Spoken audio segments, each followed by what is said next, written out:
Commodore declared bankruptcy on the 29th of April 1994 and subsequently went into liquidation on the 30th of August 1995.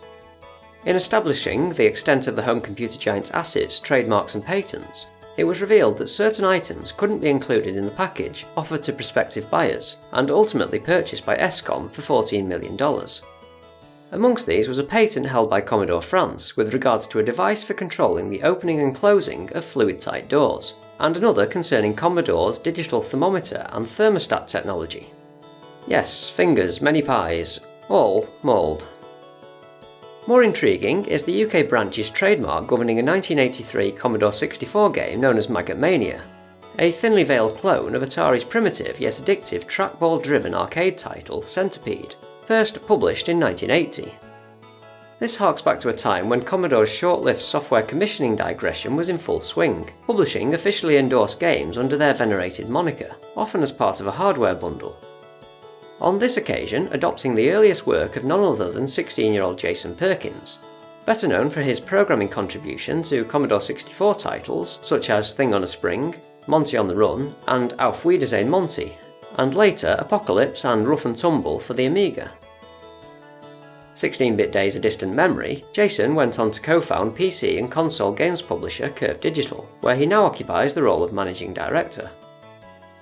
Nevertheless, Maggotmania remains the pinnacle of the industry veteran's acclaimed career, obviously. Why it wasn't up for grabs as part of Commodore's accumulated spoils is a complete mystery. Several years ago, I ran the perplexing question by former managing director of Commodore UK, David Pleasance. He acknowledged no awareness of the obscure antique, let alone why it might have been singled out for special treatment by Commodore's lawyers. Jason Perkins, author of the software in question, was similarly baffled by this bizarre slice of retro gaming trivia. Unfortunately, the contract has long since been lost to the mists of time, so he was unable to check to see how it was constructed.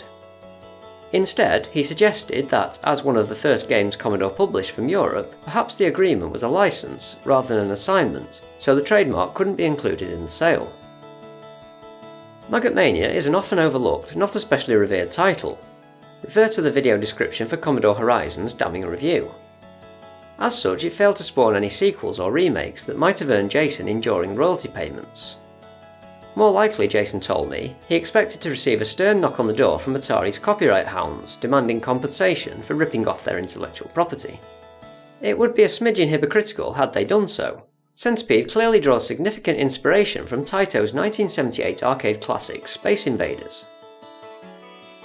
Having searched high and low for a conclusive answer to my festering maggot riddle, all I know for certain is that I'm completely incompetent at playing this ancient arcade twitch shooter, regardless of whatever you wish to call it.